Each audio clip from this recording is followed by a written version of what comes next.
Hey everybody, Miss Erin back from the Canton Public Library. I'm bringing you guys something a little bit different than what I have shown you.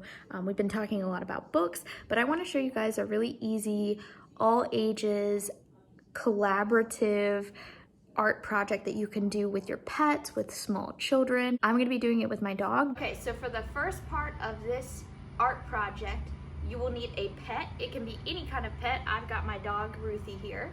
You'll need a piece of paper. I'm using cardstock and paint colors. I put 3 in, but I think I'm only going to use the blue and the purple.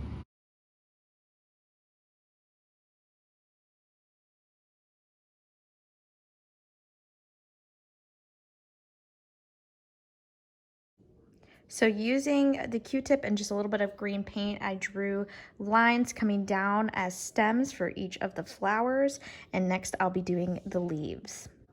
So I added some leaves and some grass, and there you have it. We're gonna sign our artwork using another Q-tip, and that is our finished piece.